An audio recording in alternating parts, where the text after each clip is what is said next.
근데 저희가 이제 원래대로 가면요, 하나님께서 그 처음에 창세기에 보면요, 사람을 이렇게 만드시잖아요. 그때 사람을 어떻게 만드셨냐면은 창세기 1장에 보면은요, 하나님이 자기 형상, 곧 하나님의 형상대로 사람을 창조하실 때 남자와 여자를 창조하시고, 하나님이 그들에게 복을 주시며 하나님이 그들에게 이르시되 생육하고 번성하여 땅에 충만하라, 땅을 정복하라, 바다의 물고기와 하늘의 새와 땅에 움직이는 모든 생물을 다스리라 하시니라 이랬어요. 하나님께서 천하 만물을 지으시고요, 하늘을 지으셨죠. 땅을 지으셨어요. 해와 달과 별을 지으시고요, 동식물을 다 지으시고, 그것을 이렇게 자신의 뜻대로, 자신의 형상, 하나님의 이미지대로, 하나님의 질서대로, 하나님의 사랑으로, 하나님의 법칙대로 운영할 사람을 대리인을 세웠는데, 그것을 사람을 세운 겁니다. 그래서 사람을 잘 보면요, 하나님의 어떠하심이 있어요. 저희 안에 좀 일그러졌지만 하나님의 사랑이 있고요, 좀 일그러졌지만 하나님의 의로움이 있습니다. 하나님의 거룩하심을 저희가 닮아갈 수 있는 그런 여지를 하나님께서 남겨두셨어요. 하나님께서 먼저 남자를 창조하셨는데요, 그 남자에게 복을 주셨습니다. 이 남자가 가면서 너는 사자와 같구나, 사자다, 이렇게 얘기를 했어요. 그럼 그 사자가 되었습니다. 너는 무화과 나무와 같다. 그럼 그 무화과가 됐습니다. 너는 사과나무와 같다. 그럼 사과나무가 됐어요. 이름을 지으면서 갔는데, 아무리 이렇게 찾아봐도 이 아담이 찾지 못하는 게 하나가 있었는데, 자신과 비슷한 형상을 찾지 못했어요. 자신과 비슷한 이미지를 찾지 못했어요. 하나님도 그걸 아셨습니다. 창세기 1장을 보면요, 하나님이 지으신 모든 날이 좋았어요. 사실 어떤 드라마에 있듯이 날씨가 적당해서 좋았고, 날씨가 햇빛이 비쳐서 좋았고, 날씨가 비가 와서 좋은 날이 계속되다가 하나님이 딱 봤는데 좋지 않다는 걸 딱 발견했는데 바로 그날이었어요. 아담이 하루 종일 밖에 나가서 하나님께서 말씀하신 대로 하나님께서 창조하신 것들에게 의미를 부여하고 그들의 이름을 불러주었어요. 너는 꽃이다, 너는 사자다, 너는 호랑이다, 너는 바다의 물고기다, 너는 하늘의 새다, 너는 땅에 움직이는 곤충이다. 이렇게 하고 딱 이렇게 피곤해서 돌아왔는데, 아담이 오늘 한 일을 갖다 함께 나눌 사람이 없는 거예요. 오늘 뭐가 힘들었는지, 뭐가 의미가 있었는지 어떤 특별한 나눌 사람이 없어요. 자신과 같은 언어를 쓰면서 그 하나님의 This is my father's world, 이것이 내 아버지가 만든, 하나님 아버지가 만든 세계라고 얘기하면서 그 아름다운 그 창조 세계를 나눌 사람이 없었습니다. 그날 하나님이 지쳐서, 그렇지만 하루 일을 잘 마치고 돌아온 그 아담이 혼자 있는 것을 하나님께서 좋게 여기지 않으셨던 거예요. 성경은 그것을 이렇게 기록합니다. 창세기 2장에 보면요, 여호와 하나님이 이르시되 사람이 혼자 사는 것이 좋지 아니하니 내가 그를 위하여 돕는 벼풀을 지으리라. 하나님께서요, 첫 번째로 좋지 않은 것을 발견했어요. 아담이 혼자 사는 게 좋지 않다고 발견하고요, 아담이 잠든 틈에 그 갈빗대에서 여자를 만드십니다. 그리고 아담이 깨어날 때쯤 그 여자를 딱 옆에 이렇게 이끌고 오죠. 그때 아담이 한 말이 유명한 말입니다. 아담이 그 여자를 딱 보고 처음 본 거거든요. 자신의 형상을 닮은, 자신의 뼈를 닮은, 자신의 영혼을 닮은, 자신의 삶을 닮은 한 사람을 만났어요. 그 하와를 보고 이렇게 얘기합니다. 이 사람은 내 뼈 중에 뼈요 살 중에 살이라. 이것을 남자에게서 취하였은즉 여자라 부르리라. 내 뼈 중에 뼈요 살 중에 살을 아담이 만났습니다. 이것이 하나님의 원래, 남편과 아내에 대한 하나님의 원래 계획이에요. 하나님께서 남자가 혼자 있는 것, 혼자 일하는 것, 혼자 그 성취감을 누리는 것, 혼자 그 어려움을 겪는 것을 하나님께서 좋지 않게 여기셨어요. 그리고 하나님께서 이를 만드시고 이 둘을 보고 심히 좋았습니다. 심히 좋았다는 게 처음으로 나오는 게 남자와 여자를 지으신 거예요. 그래서 결혼은요, 가정은 하나님의, 남자가 여자가 만나서 결혼하는 것은 하나님의 디자인이에요. 우리가 인생을 살다가 외로워서 덜 외롭게 해서 누군가를 만나게 만난다는 거 이상의 의미가 있습니다. 인생의 짐이 무거워서 함께 그 짐을 짊어질 사람을 만나는 건 이상의 의미가 있어요. 하나님의 원래 계획은요, 하나님 보시기에 조금 부족했던 부분을 하나님께서 완벽하게 하시기 위해서 여자를 지으시고 이렇게 불렀습니다. 근데 이렇게 낙원에서 이렇게 끝나진 않죠. 이 말씀은 이렇게 얘기돼요. 이러므로 남자가 부모를 떠나 그의 아내와 합하여 둘이 한 몸을 이룰 줄로. 그렇기 때문에 잠언이 말씀이 맞는 거예요. 아내를 얻는 자는요, 복을 얻는 겁니다. 함께 인생을 살아갈 동반자를 얻는 거고요, 돕는 배필을 얻는 거예요. 하나님께서 짝지어 주신 원래 계획하신 짝을 만나는 거죠. 여호와께서 은총을 받는 자가 되는 거죠. 여기서 돕는 배필이란 말 있죠. 이 돕는 배필이라는 말 히브리어에서 에이젤이라는 말이에요. 에인젤에 가깝습니다. 에인젤. 하나님께서 그러니까 아담을 도와줄 천사를 하나 보내준 거나 마찬가지. 이 돕는 배필이라는 말 여러 가지 말로 번역이 되는데 가장 많은 번역은 헬퍼입니다. 도와주는 사람이에요. suitable helper 해가지고 꼭 맞는 도움이라고 해석될 수도 있고요. 근데 동행하면서 도와주는 사람이에요. 옆에 나란히 동행하면서 도와주는 사람이에요. 근데 우리는 생각하기를 도와주는 사람이 도움을 받는 사람보다 조금 열등할 거라고 생각하는데 그렇지 않습니다. 그거는 한번 잘 생각해 보시면 알겠어요. 모든 것을 다 알고 모든 것을 능하신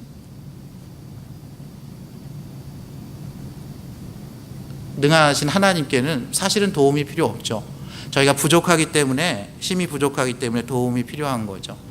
저희가 가장 아담에게 도움이 필요한 사람을 하나님께서 아시고 딱 붙여준 게 그게 하와입니다. 그래서 이 에이젤이란 말이 어디서 많이 쓰이냐면요, 시편에서 많이 쓰여요. 시편 121편에 이런 말씀이 있습니다. 내가 산을 향하여 눈을 들리라. 나의 도움이 어디서 올고 나의 도움이 천지를 지으신 여호와에게서로다. 거기서 얘기하는 그 도움이요, 에이젤입니다. 시편에 보면요, 여호와는 나의 도움이시요 나의 방패시로다 하는 시편 기자의 고백이 많이 나와요. 거기서 여호와께서는 나의 도움이시다 하는 말이 야훼 에젤이라는 말이에요. 하나님께서 나의 도움이 되신다는 거예요. 하나님께서 직접 동행하면서 돕기 원하는 그 자리에 여자를 창조하셔가지고요, 아담을 돕게 하신 거예요. 그래서 아내는요, 남편보다 탁월한 면이 많습니다. 다른 면이 많고요, 남편이 잘 커버하지 못하는 면이 있어요. 그렇기 때문에 아내를 얻는 자는 복을 얻는 겁니다. 좀 더 보완이 되는 거예요. 여호와께 은혜를 입은 자입니다. 여호와께 은총을 받은 자죠. 근데 이 이야기가 창세기 2장에서 끝나지 않고 사실 창세기 3장이 전개되는데, 하나님께서 허락하신 그 여자가 뱀의 유혹에 그 선악과를 따먹고 그들이 하나님을 피하게 됩니다. 그러면서 하나님께서 다시 숨어있는 아담을 찾아가서 아담아 내가 어디 있느냐 부르시면서요, 하나님께서 이렇게 질문을 하세요. 내게 먹지 말라 명한 그 나무 열과를 네가 먹었느냐, 이렇게 물어봅니다. 근데 아담이 이렇게 얘기합니다. 하나님이 주셔서 나와 함께 있게 하신 여자가 그 나무 열매를 내게 주므로 내가 먹었나이다, 이렇게 얘기해요. 하나님께서 아담에게 물었더니 아담이 하나님이 주셨다 그러면서 하나님이 근본적인 원인을 제공한 것처럼 약간 원방의 투로, 그리고 나와 함께 한 여자가 그 나무 열매를 주었기 때문에 내가 먹었다, 이렇게 얘기합니다. 하나님께서 여자에게 물어봅니다. 내가 어찌하여 이렇게 하느냐. 여자가 이렇게 얘기합니다. 뱀이 나를 깨물어 내가 먹었나이다, 이렇게 얘기해요. 여기가 그냥 모든 천사들만 있고 좋은 것만 있는 낙원인 줄 알았던데 나를 속이는 뱀이 있었다. 어두움이 있었다. 어두움의 세력이 있었는데 그 세력이 나를 유혹해서 내가 넘어가서 내가 선악과를 따먹었다고 이렇게 얘기합니다. 이 결과로요, 하나님은 약속하신 대로 불순종한 뱀과 여자와 남자가 형벌을 받는데요, 여자는 임신하는 고통과 남자를 사모하는, 여기서 사모한다는 건요, 남자가 전에는 그냥 가만히 있어도 이는 내 뼈 중에 뼈, 내 살 중에 살이다, 이렇게 사랑스러웠는데 그게 아닌 거예요. 이제 여자가 뭔가 계획을 세우고 작전을 짜서 뭔가를 해야지만 남자가 이제 사랑하게 된다는 거예요.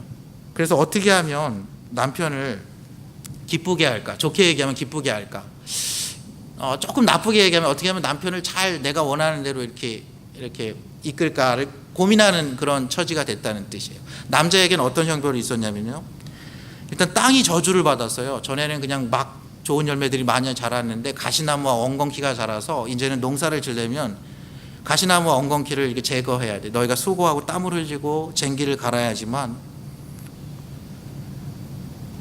먹을 것을 먹는 시대가 되었어요. 그리고 결국은 다 흙이니 흙으로 돌아가는 죽게 되는 그런 인생이 됐습니다.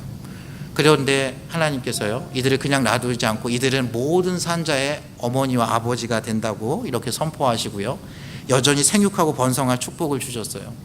그러면서 여호와 하나님이 아담과 그의 아내를 위해서 가죽옷을 지어 입히십니다. 그전에는 그들이 벌거벗었으나 부끄러우지 않았어요. 그들이 벌거벗었지만 너는 내 뼈 중에 뼈요 살 중에 살이라고 얘기할 수 있었고 그들이 서로 사랑하고 위할 수 있었는데 이제 그들은 가려야 됐어요. 이 가죽옷은요, 남자가 이제 사냥을 해서 밖에서 사냥을 해서 와서 입혀주는 옷이 됐습니다. 이제 치장을 해야 돼요. 다른 사람들을 의식해야 됩니다. 다른 사람들이 나를 어떻게 보는지 의식해야 돼요. 이때부터 가죽옷이요, 악어로 된 가죽옷도 있고 사슴으로 된 가죽옷도 있고 여러 가죽옷이 있고요. 그게 안 되면 나뭇잎으로 옷을 만들어서 입어야 되는 그런 시대가 됐습니다. 전에는 그렇게 신경을 쓰지 않았는데요, 이제는 헤어스타일을 갖고 와야 돼요. 이제는 같은 걸 이렇게 좀 달아야 됩니다. 화장을 해야 돼요. 자신이 어떻게 보일까를 생각하는 시대가 된 겁니다. 이 오늘 베드로전서가 쓰여진 이 시대는요, AD 64년 정도로 봅니다. 네로 황제가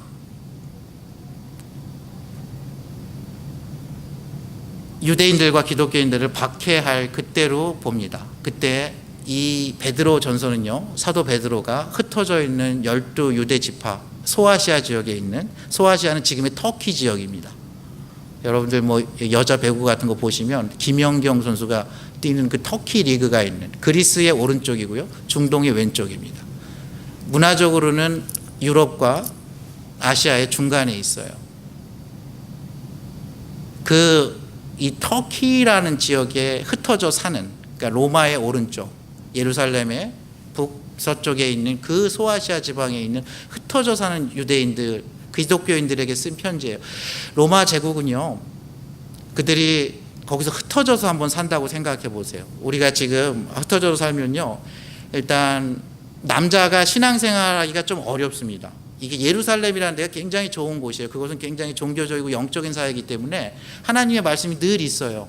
예루살렘 성전에 가면 하나님의 말씀으로 의논을 하고요, 하나님의 법으로 재판을 합니다. 거기 주일학교가 있어요. 지금으로 따지면 어와나가 거기서 매일 있는 거예요. 그 다음에 재판도 거기서 열리는 거고요. 그곳에서 예배를 드립니다. 근데 이 소아시아 지역은 그런 게 아니에요. 그들은 그곳에서 예배를 드리려면 회당을 지어야 되고요, 그들이 거기서 비즈니스를 하려면 길드에 가입을 해야 되는데 그 당시에 그리스도인이면 길드에 가입할 수 없습니다. 내가 만약에 그리스도인을 갖다가 이렇게 밖에다 이렇게 커밍아웃 한다는 거는 그 시대에 여러 가지 불이익을 갖다 감수해야 돼요. 경제적으로 부유하게 살 수 없습니다. 메인스트림이 아닌 거예요. 박해가 보장된 그곳이에요. 남자들이 신앙생활하기가 좀 어려웠어요. 그거에 비해서 여자들은 사회생활을 이렇게 지금처럼 할 수 있는 시대가 아니었기 때문에 신앙이 좋은 사람들이 많았습니다. 여자들은 신앙이 좋은 사람들이 많았어요. 남자들은 신앙생활하기가 어려운 그런 시대였어요.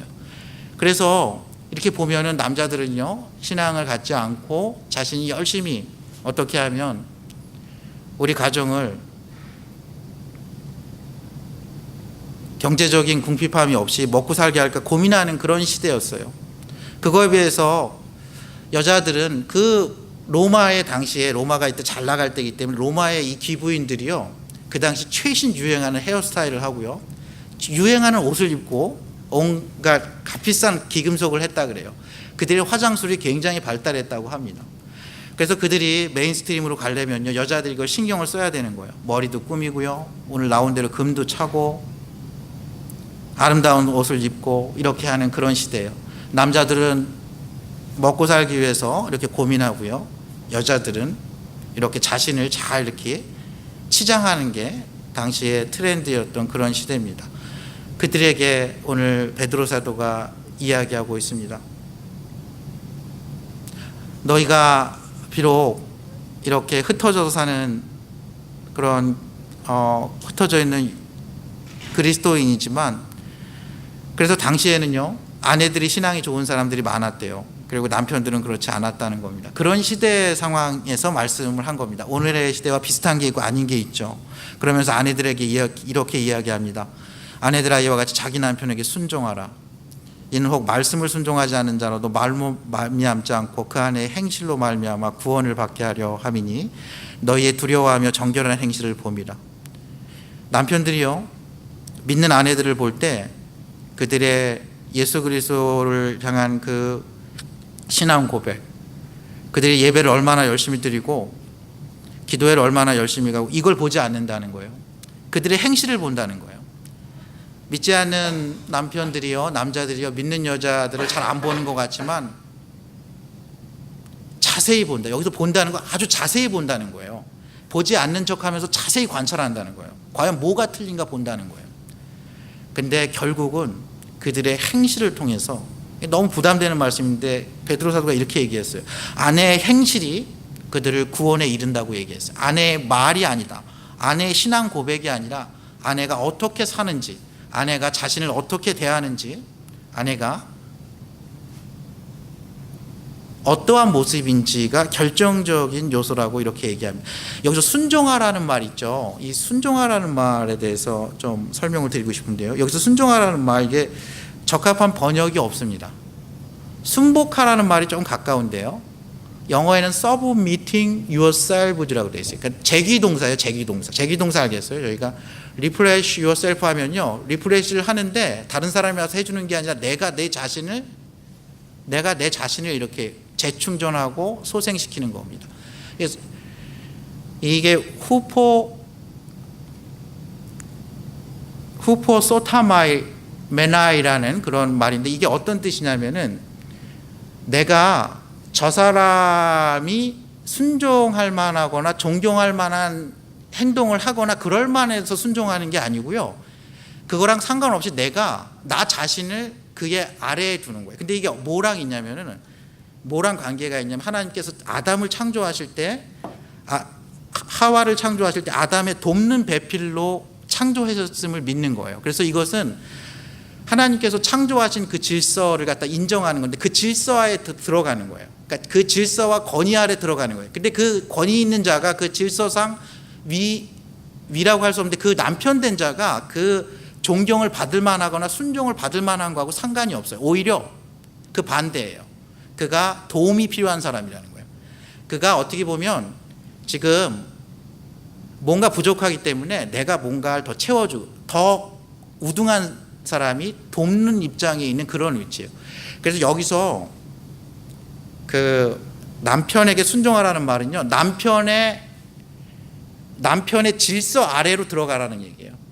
그러니까 질서상, 예를 들어서 한 나라의 대통령이요, 한 교회의 목사가요, 한 회사의 사장이요, 가장 능력이 있고 가장 지혜롭고 그래서 그 자리에 있는 건 아닙니다. 물론 그러면 좀 좋죠. 근데 그렇지 않기 때문에 각 분야에 돕는 사람을 세워서 같이 나라를 이끌어가고요, 교회를 세워가고 한 회사를 이렇게 이끌어가는 겁니다. 내가 없는 면이 있고 강점이 있기 때문에 그렇게 하는 거예요. 이 아내에게는요, 남편이 없는 그런 면들이 있어요. 그렇기 때문에 남편의 그 내각에 들어가서 그를 돕는 거예요. 이게 그런 말입니다. 이게 제기동사라는 말은 뭐냐면요, 저 사람이 그렇지 않더라도, 존경받을 만한 가치가 없더라도, 내가 보니까 너무 인정할 수 없음에도 불구하고 하나님께서 만드신 창조하신 질서 가운데 있는 거를 얘기하는 거예요. 아내가, 그래서 여기 앞에 아내들아 이와 같이라고 나오죠. 이와 같이 앞에 뭐가 나오냐면, 예수 그리스도께서 그는 죄도 없고 거짓도 없고, 그런데 그는 욕을 당하시고 대신 죽으시고 나무에 달려 죽으셨다고 했어요. 그가 그렇게 죽으신 거는요, 우리를 살리시기 위한 거예요. 그는 하나님 아버지의 아들이시면서 그 말씀에 순종해서, 그 이유는요, 예수님이 어떤 능력이 없거나 우리가 예수님보다 더 가치가 있거나 그거 절대 아닙니다. 그는 하나님의 권위와 하나님이 만든 그 질서 아래에서 그것을 순종한 거죠. 사실 순종할 수 있는 사람, 다른 사람 앞에 겸손할 수 있는 사람, 다른 사람 앞에서 자기 자신을 스스로 자기를 복종시켜서 순복할 수 있는 사람, 그는요 그 자체가 능력이죠. 힘이 있는 사람이 힘을 쓰지 않는 것은 어려운 겁니다. 권력이 있는 사람이 권력을 제대로 사용하는 거 어려운 거예요. 남용하거나 오용하지 않는 거 어려운 겁니다. 그것이 하나님의 아들이면서 아무도 스스로 십자가로 스스로 결심해서 가지 않는 한 아무도 그 십자가에 달리게 할 수 없는 그 하나님의 아들에게는 이거는 불가능한 일입니다. 그는 스스로 자신을 비움으로 하나님 아버지의 권위 아래 아들로서 섰던 겁니다. 아내들은요 남편을 돕는 배필로 하나님께서 창조하셨어요. 남편보다 더 낫습니다. 그래서 남편에게 자기 자신을 그 질서 가운데 두면서 하나님을 두려워하는 것처럼 그러한 정결한 행실을 보이라는 겁니다. 그리고 그들이 자신을 꾸미는 단장은요 머리를 꾸미고 금을 차고 아름다운 옷을 입는 외모로 하지 말고 마음에 숨은 사람을 온유하고 안전한 심령에 썩지 아니할 것으로 하라고 얘기했어요. 이는 하나님 앞에서 값진 것이라고 이야기했습니다. 여기서 단장하다는 말도 좀 설명하고 싶은데요. 이거 치장하다라는 말입니다. 잘 꾸미는 거죠. 이 말은요 adorn yourselves라는 말로 번역이 됐어요. 너 자신을 꾸미는 건데요. 이게 에코스모온이라는 뜻입니다. 에코스모온도 코스모스랑 어원이 같아요. 그러니까 질서를 잡으라는 거예요.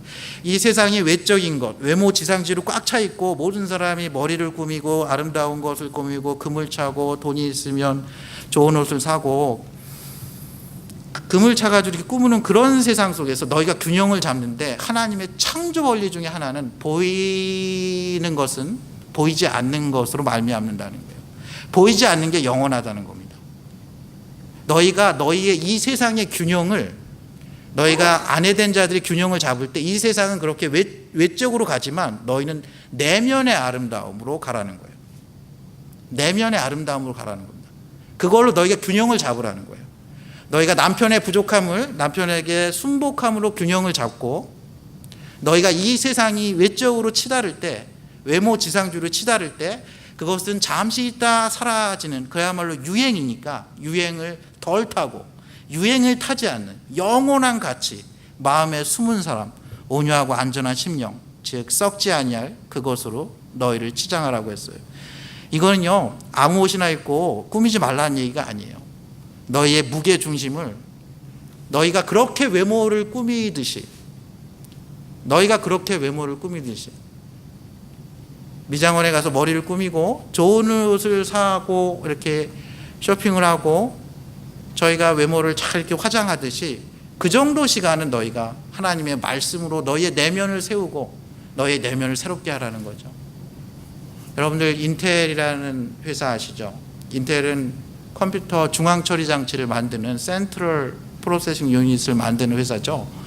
그게 컴퓨터 이 외관이냐 몇 인치짜리냐 이거보다 더 중요합니다. 거기서 이게 컴퓨터의 뇌예요, 뇌. 거기서 이게 처리 속도가 나오는 거죠. 그게 굉장히 중요합니다. 인텔의 그 광고가 뭔지 아시죠? 인텔 인사이드입니다. 안에 인텔이 있다는 거예요. 인텔과 도시바가 하나의 광고를 만들었어요. 그 광고 그 커머셜이 제목이 뷰티 인사이드였습니다. 뷰티 인사이드. 거기 알렉스라는 남자가 나와요. 근데 알렉스는 이상한 병에 걸려가지고 자고 일어나면 항상 다른 사람으로 태어나요. 어떨 때는 멋진 젊은 남자로 이렇게 일어나요. 그 다음날 일어나면은 또 할아버지로 때로는 외국의 어린 아이로 할머니로 아줌마로 막 이렇게 태어납니다. 자기가 이렇게 멋지게 태어난 날 정말 마음에 드는 여성을 만나죠. 그 여성은 보니까 사람을 외모로 취하는 것 같지가 않아요. 그래서 이게 마음에 들었어요. 마음의 중심을 사주는 것 같아요. 다음날 기대감에 탁 눈을 뜨고 거울을 봤는데 여자가 감당하기 어려운 얼굴로 태어난 거예요. 그런 이야기입니다. 근데 그 여자가 그 아름다움을 사주죠. 이거 한효주 씨가 이거를 갖다 주연으로 해가지고 한국에서도 뷰티 인사이드라는 영화로 나왔습니다. 거기 수많은 남자 주인공이 이렇게 잘생기고 덜생기고 막생기고 여러 사람들 나옵니다. 근데 그 한효주 씨가 그 내면을 사줘요. 이 세상은 원래 하나님의 목적은요, 아내들에게 이는 내 뼈 중에 뼈요 살 중에 살이라 이것을 남자에게 치어서 여자라 부리라 하는 그런 거지만, 저희는 자기 자신을 치장에 대한 그런 시대에 있습니다. 아내들이요, 하나님이 만드신 창조 질서 가운데 남편에게 자기 자신을, 자신이 더 탁월하기 때문에 도와줄 수 있기 때문에 말 상대를 해주는 겁니다. 그리고 순종하는 거죠. 여러분들은 내면에 변하지 않는 아름다움, 하나님의 자녀됨이 있기 때문에 세상이 추구하는 것을 좀 덜 추구하고 마음에 온유하고 안정한 심령을 추구할 수 있는 것입니다. 사라가 그렇게 했어요. 사라가 아브라함이 애굽에 내려갔더니 이게 다 같이 죽을 것 같으니까 너 내 이복 누이기도 했지만 내 여동생이라고 해서 같이 살자, 같이 다 살아보자 했는데 사라가 순종했죠. 아브라함이 그럴 만한 이유가 있었을 거예요. 당시가 그런 시대였기 때문에 죽음의 위협 가운데 이런 결정을 내렸을 거라고 생각하지만 남편으로서는 좀 실망이죠. 근데 사라가 순종했습니다. 그들은 다 삽니다. 다 살고요. 그 바로가 그들을 축복하고 보내죠. 남편들에게 하는 말씀은 제가 짧게 하겠습니다. 짧게 하는 이유는요, 남편들은 보통 긴 얘기를 잘 못 듣습니다. 5분 이상 집중하기 어렵기 때문에 그래요. 그래서 그 대신 강하게 얘기를 하겠습니다. 남편들은요, 지식을 따라 아내와 동거해야 돼요. 이게 무슨 얘기냐면요, 하나님을 아는 지식과 예수 그리스도를 아는 은혜, 아내를 아는 지식에 따라서 아내와 동거해야 돼요. 아내와 함께 해야 된다는 거예요. 아내와 그냥 한 지붕 아래 있어서 일 끝내고 와서 TV 뉴스 보고 신문 보고 이걸로 안 됩니다. 주말에 운동하고 막 이렇게 밖에 나가고 이걸로 안 된다는 거예요. 실제로 퀄리티 타임을 아내와 보내야 된다는 거예요.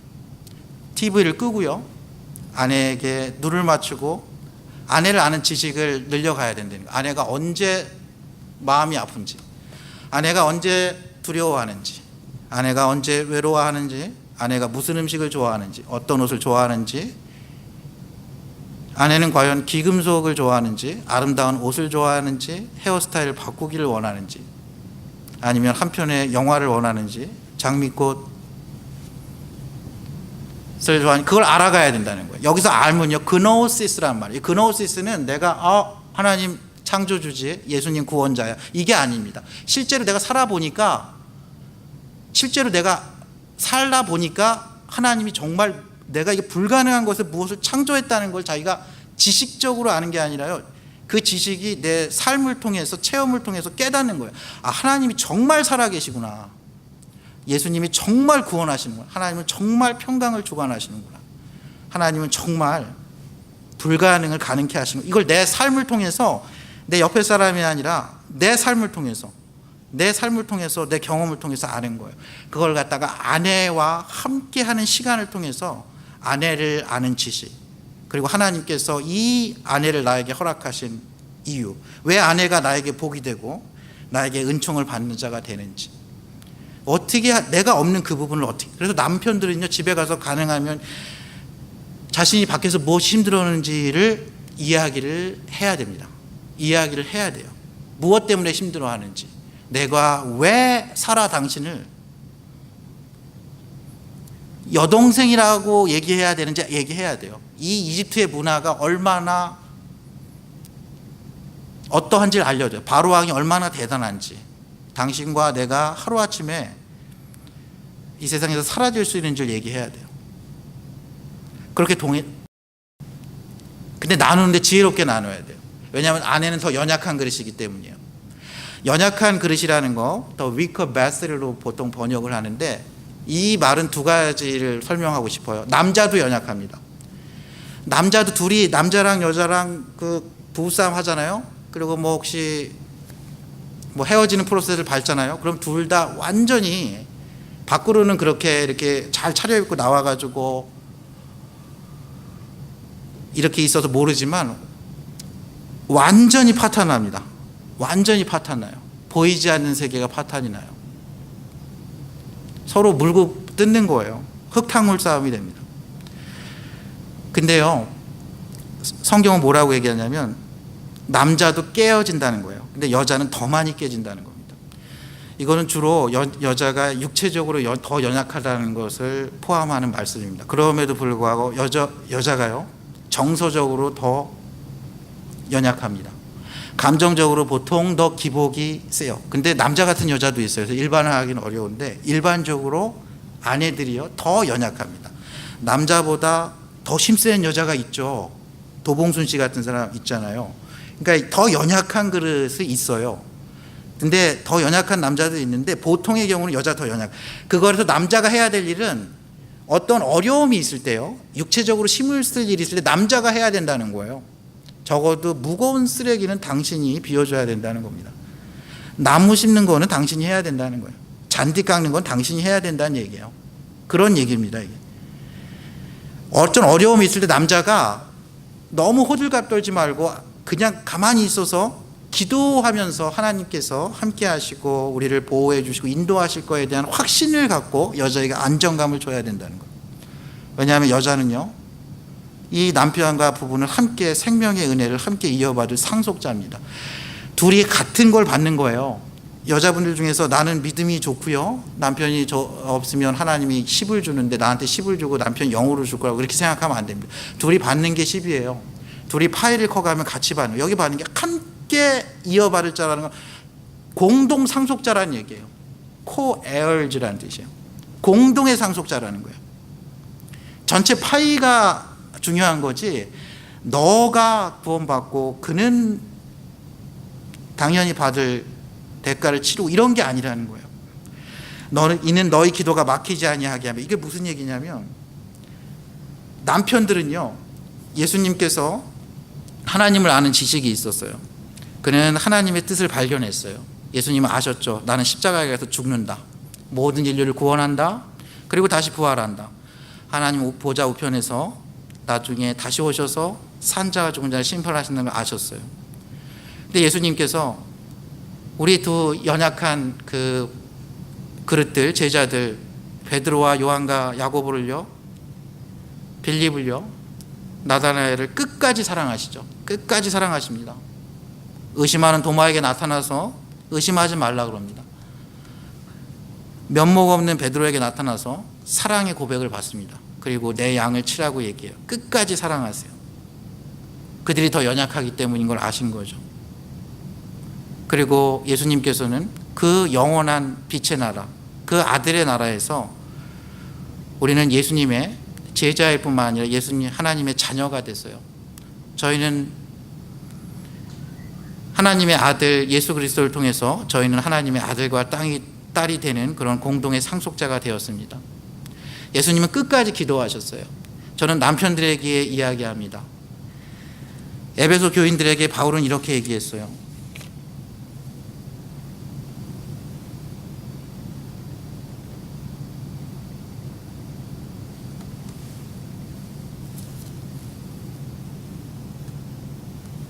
남편들아, 아내 사랑하기를 그리스도께서 교회를 사랑하시고 그 교회를 위하여 자신을 주심같이 하라.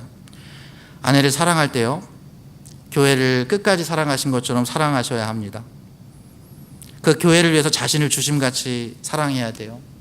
고린도전서 13장 7절 말씀으로 오늘 말씀을 맺습니다. 사랑장에 사랑은 오래 참고로 시작한 그 13장 7절 말씀이 이렇게 끝납니다. 사랑은 모든 것을 참으며 모든 것을 믿으며 모든 것을 바라며 모든 것을 견디느니라. 결혼 생활 하다 보면 때로는 참기 어려울 때가 있죠. 결혼 생활 할 때면 내가 이 사람을 믿어야 되나 할 때가 있을 겁니다. 없기를 바라지만 그때 그거를 믿는다는 거. 이 사람이 아직은 그게 극대화되지 않았지만 이 사람 안에 아직 실현되지 않은 그 잠재력, 그 잠재적인 가능성을 믿어주는 게 사랑이라는 거예요. 모든 것을 바라며 아무 희망이 없는 것 같지만 그래도 이 사람 안에서 하나님께서 성령 하나님께서 역사하시면 모든 것이 바뀔 거라는 걸, 그것을 소망하는 걸, 그게 사랑이라는 거예요. 그래서 그 모든 것을, 그 환경을 견디는 그 사랑, 예수님께서 그렇게 하셨거든요. 예수님은 끝까지 참으셨어요. 예수님은 끝까지 제자들을 믿고자 하셨고 끝까지 제자들에게 소망하셨어요. 그는 끝까지 견디셨고 그 십자가의 죽으심으로 저와 여러분이 이곳에 있어요. 예수님은 그 십자가의 죽으심으로요, 원래 하나님께서 성경에서 말씀하신 그 창조 질서, 그거를 회복하길 원하는데 거기에는 가정이 있습니다. 그 가정의 가장 핵심적인 관계, 아내들아 남편에게 복종하라, 자발적으로 순종하라는 말이에요. 이는 주 안에서 마땅하니라. 남편들아 아내를 사랑하며 괴롭게 하지 말라. 그러나 너희도 각각 자기의 아내 사랑하기를 자신같이 하고 아내도 자기 남편을 존경하라. 지혜의 글 잠언은 현숙한 여인으로 끝나요. 고운 것도 거짓되고 아름다운 것도 헛되나 오직 여호와를 경외하는 여자는 칭찬을 받을 것이라. 남자도 마찬가지입니다. 여기서 이 현숙한 여인요, 오직 여호와를 경외하는 사람, 그러한 사람은요 결국 하나님의 창조 질서를 회복하는 일을 했기 때문에 하나님께 그 공을 인정받을 거라는 말씀이에요. 저와 여러분이요, 아내된 자 남편에게 자발적으로 순종할 수 있기를 원합니다.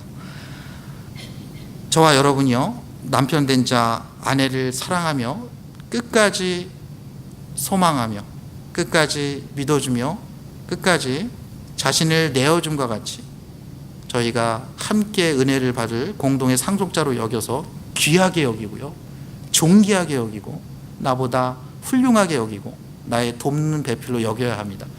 그것이 저와 여러분이요, 하나님 앞에서 기도가 막히지 않고 하나님 앞에서 남자로 바르게 서는 길입니다. 저와 여러분의 인생이요, 가정이요, 이런 하나님의 은혜와 축복이 넘쳐나기를 주님의 이름으로 축원합니다. 함께 기도하시겠습니다.